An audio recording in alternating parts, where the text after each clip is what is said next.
Continuing with journal questions. Purchase share of Infosys 50,000. Paid brokerage rupees 500 for demat account. Okay. So investment shares is also asset. जब हम fix assets या non current assets की बात करते हैं, land and building, plant and machinery, furniture and fixture, computer and printer, motor vehicle, ये आपके 5 asset हुए. और इन्वेस्टमेंट भी शेयर्स, इन शेयर्स भी एसेट होता है. तो आपने जो कुछ भी शेयर खरीदने के लिए खर्चा किया है, ब्रोकरेज पे किया है या कोई कमीशन पे किया होता, कुछ भी, तो वो भी कैपिटल एक्सपेंडिचर ही है. एसेट खरीदते वक्त कोई खर्चा करना, so that you are able to possess that asset, that is also capital expenditure. तो वो शेयर की कॉस्ट में ऐड होगा. अलग से वर्ड ब्रोकरेज कमीशन यूज नहीं होगा. This is a rule. Rule को तोड़ो नहीं. तो आप इसका एंट्री क्या करोगे? इसका एंट्री होगा investment in shares of Infosys account debit,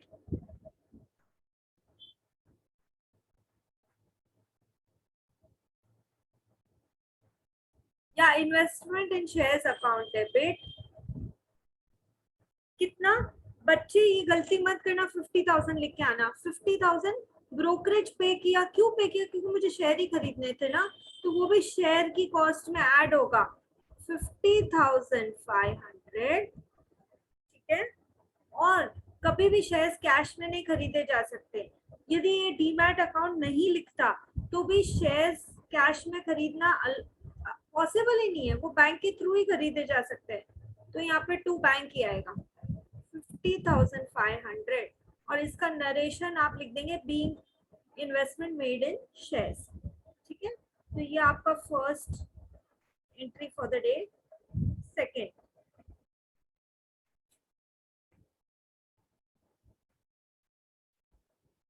sold goods worth 90,000 to Raj at the rate 10%. TD मतलब trade discount, 10% trade discount, and 1/3 amount received in cash.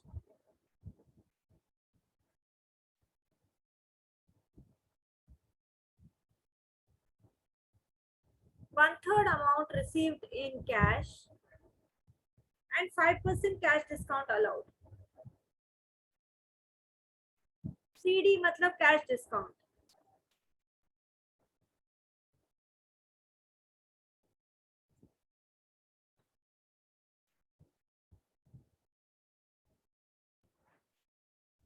Okay.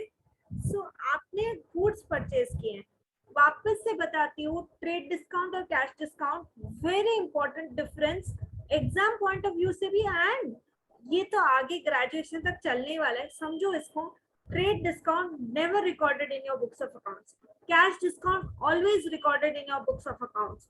Trade discount given for bulk buying, attract कर रहे हो customers को, ज्यादा करिए. Shopper stop में cell लगी है, 50% ऑफ, ट्रेड डिस्काउंट है वो, कि तुमको अट्रैक्ट कर रहे हैं कि आ जाओ आधे पैसे में सामान लेके जाओ ताकि उनकी सेल्स हो जाए.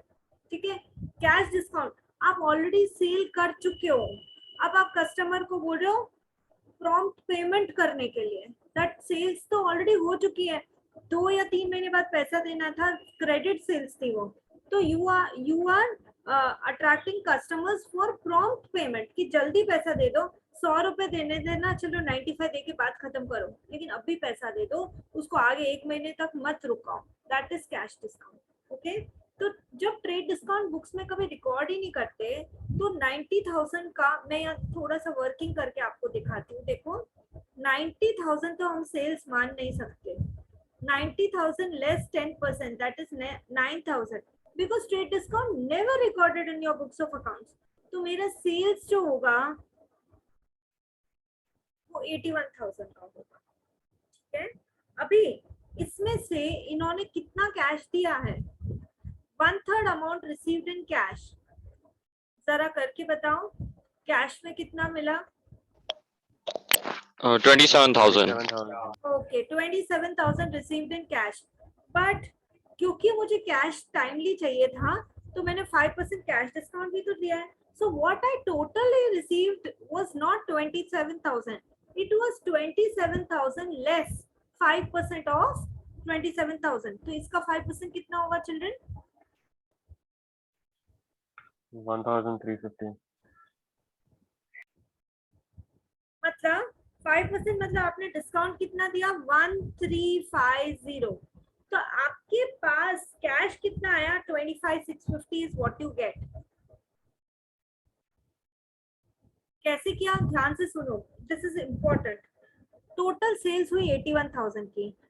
10% ट्रेड डिस्काउंट तो ट्रैप है. 90,000 सेल्स है ही नहीं, तो मेरे स्टूडेंट्स वहां नहीं गिरने वाले, मुझे पता है. तुम 81,000 सेल्स लेके ही जाओगे. अब कैश 1/3 है, क्रेडिट 2/3 है. तो क्रेडिट या उधार की सेल कितनी है जरा बताना मुझे. 81,000 का 2/3 कितना होता है? 54,000. Okay children, 54,000. 54,000. दैट इज, यहाँ पर मुझे राज से पैसा लेना है. राज इज माय डेटर, तो मैं 54,000 राज के नाम के अगेंस्ट लिख दूंगी. लेकिन 1/3 तो उसने कैश दिया है, तो 1/3 इज, आपने ही बोला 27,000 होता है, बट मैंने 5% सीडी भी दिया है. दैट इज कैश डिस्काउंट भी दिया है मैंने 5%. तो 5% हटाओ ना यहाँ से. 1350 5% हटाओ, तो मुझे जो कैश मिला है वो 25,650 है. 25,650.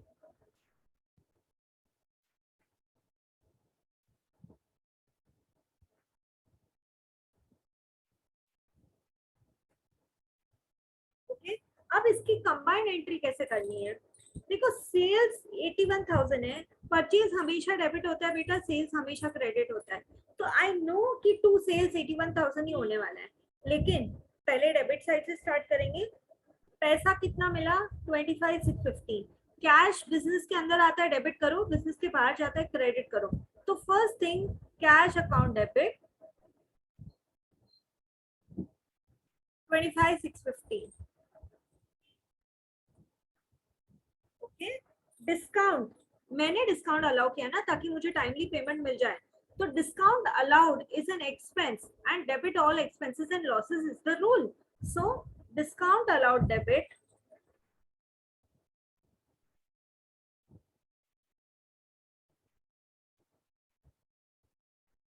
1350.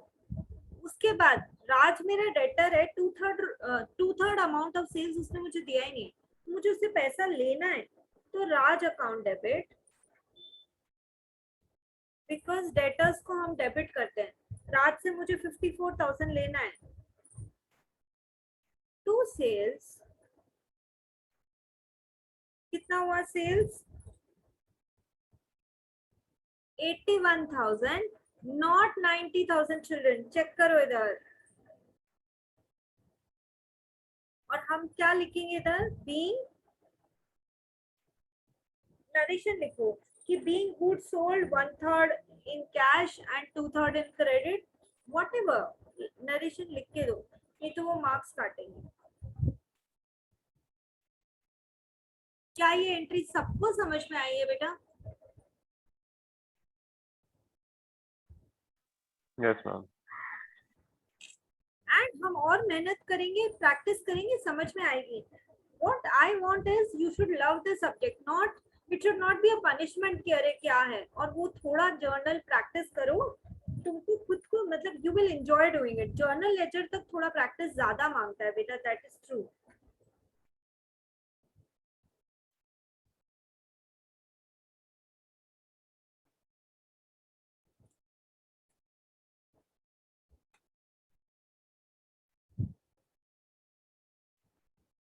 Okay, one very good entry जो वापस से आपको यही बताती है कि कोई भी आप एसर्ट खरीदते हैं, before the asset is put to use, उसके सारे खर्चों को आप कैपिटलाइज ही करेंगे. सो मैं लिखती हूँ. Can I clear the board? Yes, ma'am. Yes, ma'am.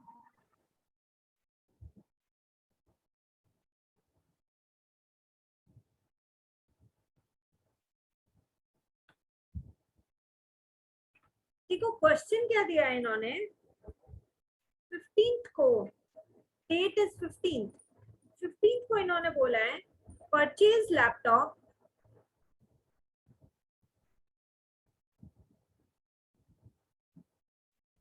rupees 60,000 at the rate 18% GST, that is goods and service tax, and paid by check.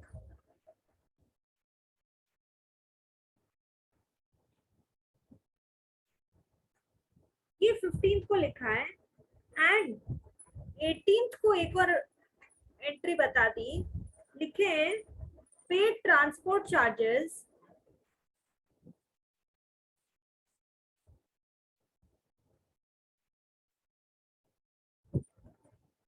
on the above laptop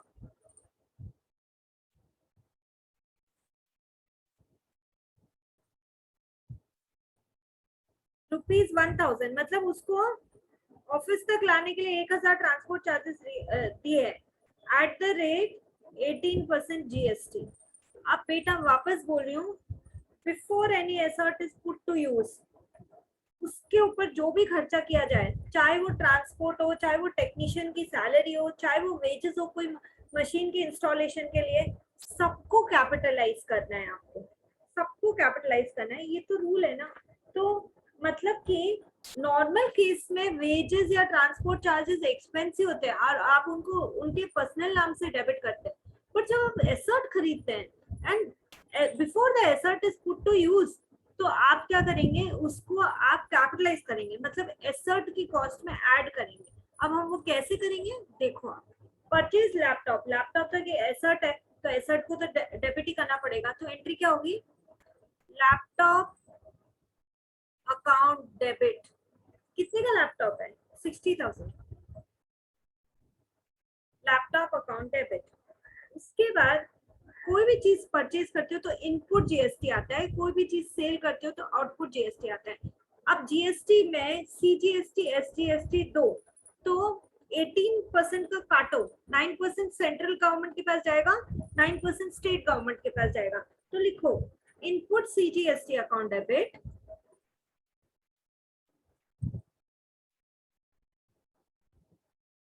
input SGST account debit.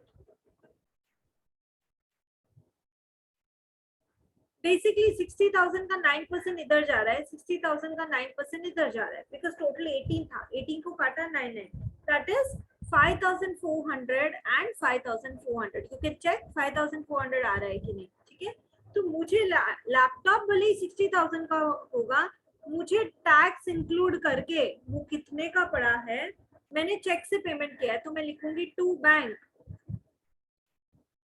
60,000 plus 5,400 plus 5,400 7,800 का पड़ा है. और मैं narration में लिखूंगी being laptop purchased and GST paid. This will be my narration. अब transport charges, normal transport charges में करती तो मैं क्या एंट्री करती थी, transport account debit to cash bank whatever. लेकिन यहाँ पे मैंने लैपटॉप खरीदने के लिए ट्रांसपोर्ट चार्जेस लगाए और laptop is an asset to business, तो मैं ट्रांसपोर्ट चार्जेस अकाउंट डेबिट करके आऊंगी तो वो गलत हो जाएगा. आप ये रेवेन्यू आइटम नहीं है, यहाँ पर ये कैपिटलाइज करो ये वाला खर्चा, क्योंकि एसेट खरीदने के लिए किया गया है. तो यहाँ पर भी आप क्या एंट्री करोगे, laptop account debit, laptop account debit कितना, मेरा ट्रांसपोर्ट 1,000 है, लेकिन लैपटॉप के अंदर ही ये खर्चा ऐड हो जाएगा. मैं ट्रांसपोर्ट नहीं पे करती तो वो लैपटॉप मेरे बिजनेस में आता ही नहीं, तो ये भी मेरा खर्चा मुझे कैपिटलाइज करना है. कई बार एग्जाम में वो ऐसे बोलते हैं machinery purchase of 10 crores and 1 lakh paid to the technician to assemble the machinery before it is put to use. So machinery assemble नहीं होती, तुम उसको चला पाते नहीं, तो मशीनरी तुमको 10 crores की नहीं पड़ी, मशीनरी तुमको 10 crores 1 lakh की पड़ी है. ये चीज ध्यान रखना, क्योंकि ये एक ट्रैप है. आधे से ज्यादा बच्चे यहाँ पर ट्रांसपोर्ट चार्जेस अकाउंट डेबिट करके आ जाएंगे और वो गलती होगी, because 18th number entry connects with 15th number entry. Okay, तो लैपटॉप अकाउंट डेबिट 1,000 जीएसटी लगाया है, लगाओ. Ma'am, I didn't get this. Okay, I will explain again, beta. See, whenever you buy an asset, that is land and building, plant and machinery, furniture and fixture, computer and printer, motor vehicle, or you do an investment. Okay, so when you are buying an asset, that time before the asset is put to use, like तेरे office में आए और install हो जाए, technician को तुमने कुछ पैसा दिया है, तुमने है ना कोई मशीन को अपनी प्लेस में लगाने के लिए किसी को वेजेस दिए हैं, यदि वो नहीं देते तो एसेट तुम्हारी फैक्ट्री ऑफिस में कभी आती भी नहीं. सो द पॉइंट इज, उसको वो तो एसेट है ही, लाइक लैपटॉप 60,000 तो एसेट है ही. जो वेजेस या ट्रांसपोर्ट चार्जेस या installation charges what ever given, उसको भी लैपटॉप के कॉस्ट में ऐड करो, बिकॉज उसके बिना वो लैपटॉप तुम्हारी वर्किंग प्लेस तक आता ही नहीं. जब आता ही नहीं तो तुम उसको यूज कैसे करते? So instead of putting it as a revenue expenditure, as a day-to-day expense, and writing as transport charges, please write it as laptop account debit. Why? These expenses needs to be capitalized. So laptop account debit 1000, input CGST account debit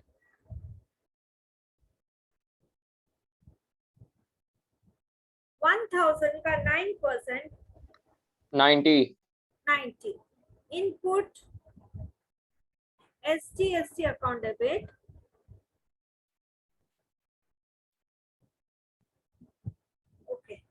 90. And तुमने पैसा कैसे दिया? Cash में, तो to cash 1180. And narration निकला नहीं भूलोगे. The transport charges with GST paid in cash for buying a laptop, इसलिए तुमने उसको कैपिटलाइज किया.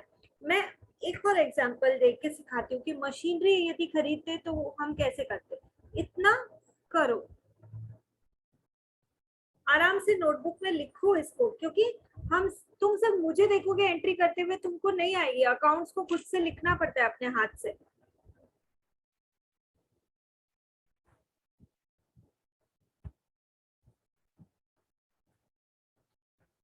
Can I erase the board, children? Yes, ma'am.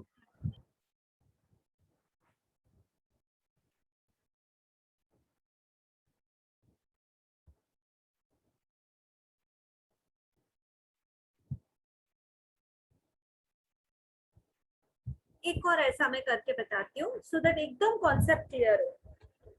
मान लो कि तुम ना कोई दूसरी कंट्री से कोई मशीन मंगा रहे हो, जो कि मशीन छोटे छोटे पार्ट्स में ब्रेक होके शिप पे चढ़ के आ रही है. सो इंपोर्टेड मशीन, इंपोर्ट मतलब खरीदा ही है ना तुमने बाहर की कंट्री से. Imported machine worth rupees 1 lakh. उसके बाद बिफोर इंस्टॉलेशन अपने फैक्ट्री में आके मशीन को असेंबल करके पहला यूनिट वो प्रोड्यूस कर रहे, उससे पहले इंस्टॉल तो करना पड़ेगा ना, मशीन को फिट तो करना पड़ेगा. Before installation paid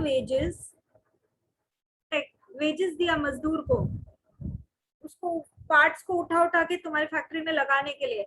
paid wages ₹1000, comma paid to technician.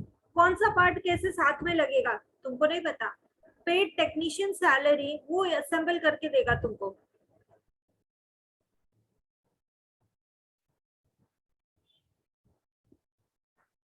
₹9,000. अब जर्नल एंट्री होती तो तुम वेजेस टू कैश कर देते, वेजेस पे करने का. सैलरी किसी टेक्नीशियन की सैलरी टू कैश कर देते. बट ये नॉर्मल केस नहीं है. कोई मशीन खरीदी है जो कि एसेट है, उस एसेट को असेंबल किए बिना, अपनी जगह लगाए बिना तुम उसको चला सकते हो? नहीं चला सकते. तो जो वेजेस पे की है या टेक्नीशियन को सैलरी दी है उसको भी कैपिटलाइज करो. यहाँ पे कैपिटलाइज करने का मतलब है उसको भी मशीन की कॉस्ट में ऐड करो. तो तुम्हारी एंट्री क्या होगी? Machinery account debit. Machinery is an asset. Asset खरीदते तो हमेशा डेबिट ही होता है. machinery is account debit, not 1 lakh. 1 lakh plus 1000 plus 9000, that is 1,10,000. और यदि यहाँ पे लिखा होता paid by check, if it is written paid by check,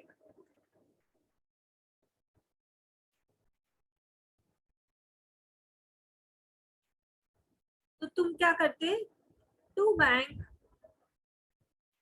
1,10,000, पैसा बाहर गया ना. जब भी बिजनेस में पैसा आता है कैश बैंक डेबिट, जब भी बिजनेस से पैसा बाहर जाता है तो cash bank credit. Being machinery purchased and expenses paid. Okay.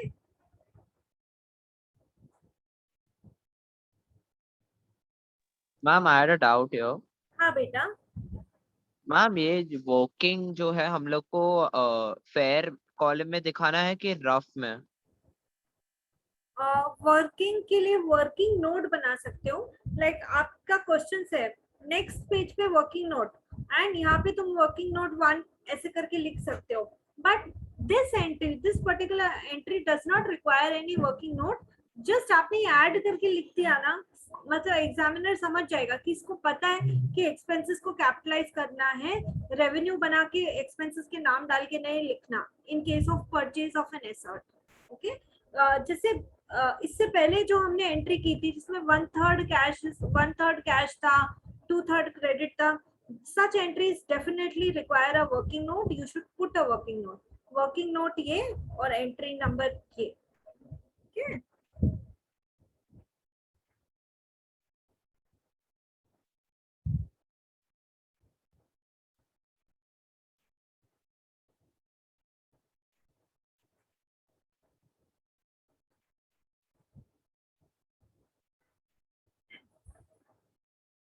एक और एंट्री.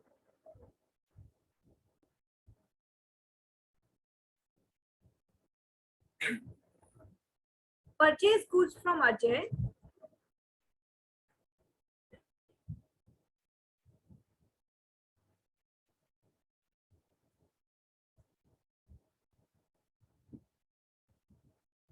rupees 2,50,000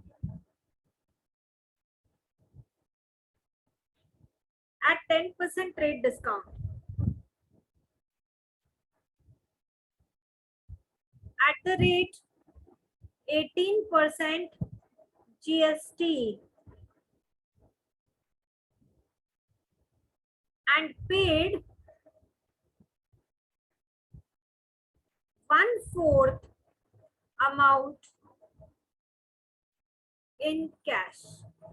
अब ऐसी सब एंट्रीज के लिए definitely go for a working note. जीत पूछो क्या पूछना है. मैम अगर ऊपर वाले क्वेश्चन पे कोई इंपोर्ट टैक्स वाला कोई टैक्स मेंशन किया होता तो हमारे कैपिटल में आता क्या? टैक्स, यदि टैक्स परचेज किया, टैक्स पे किया होता तो हम जो भी टोटल अमाउंट है उस पे टैक्स लगाते. इससे पहले वाली जो एंट्री थी आपने देखा कि लैपटॉप खरीदा था तो लैपटॉप के अमाउंट पे भी जीएसटी था, और है ना 1000 जो ट्रांसपोर्ट चार्जेस था उस पे भी जीएसटी था. तो यदि टैक्स होता तो वो भी ऐड होता. You are correct. और वैसे ही हम अभी नेक्स्ट क्वेश्चन में भी करके दिखा रहे हैं ना. देखो परचेज किया मैंने 2,50,000 at the rate 10% trade discount. तो पहली बात तो देखो यहीं पे छोटा सा वर्किंग आपको करके बताती हूँ. 2,50,000 परचेज किया है, 10% trade discount है. Never record trade discount in your books of accounts. That is the rule.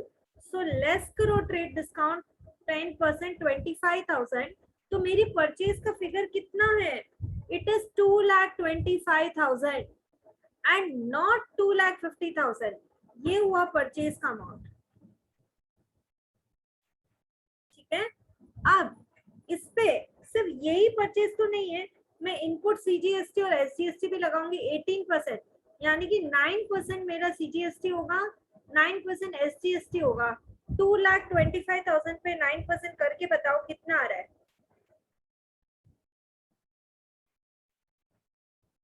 Check करिए. 20250. 2250 is it? Yes ma'am. ये दोनों CGST SGST हो गया। टोटल कितना आता है बेटा?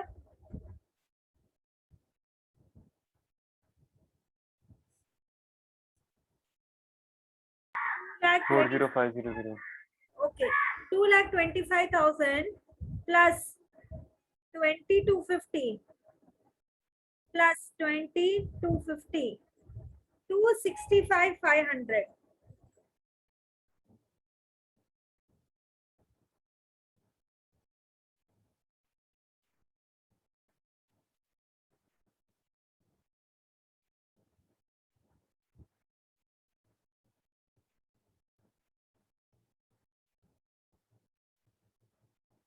अब इसमें से 1/4 amount paid in cash, cash में कितना पे किया है बता सकते हैं?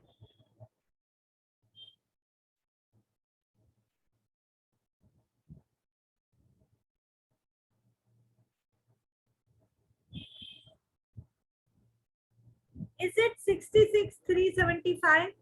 1/4 कैश Yes, में पे ma'am. किया है 66,375, तो 1/4 यदि कैश है तो 3/4 क्रेडिट होगा ना, बिकॉज यदि ये टोटल 1 है, इसमें से ये 1/4 है, यदि ये 1/4 है तो ये बचा हुआ 3/4 हुआ ना, 1 2 3, 3/4, तो 3/4 इज क्रेडिट, उधार में है 3/4। तो यदि 66,375 है तो 3/4 कितना होगा? 1/4 का 66,375 है, तो ये कितना होगा? 199,125। तो इसकी एंट्री हम क्या करेंगे? देखो, परचेज हमेशा डेबिट होता है, सेल्स हमेशा क्रेडिट। मैं हर एंट्री में किस लिए बोल रही हूँ? ताकि आपकी परमानेंट मेमोरी में वो घुस जाए कि यही होता है, परचेज एक्सपेंस से डेबिट ही होगा। परचेज अकाउंट डेबिट कितना है बेटा? 225,000। ठीक है, उसके बाद input GST account debit, purchase के साथ इनपुट जीएसटी, सेल्स के साथ output GST. Input GST account debit CGST, input SGST account debit कितना? 20,250।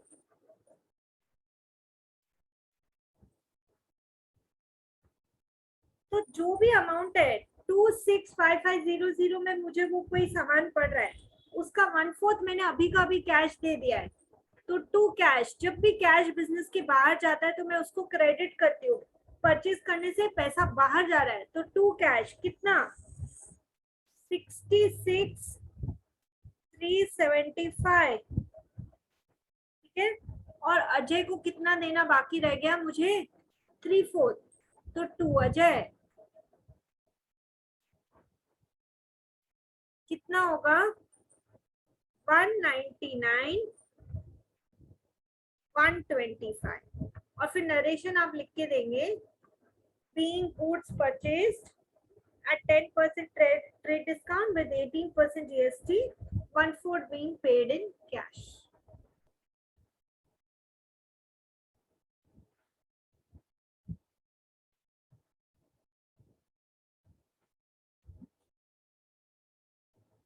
Test on journal entries on Monday. That is, I'm sorry, Tuesday.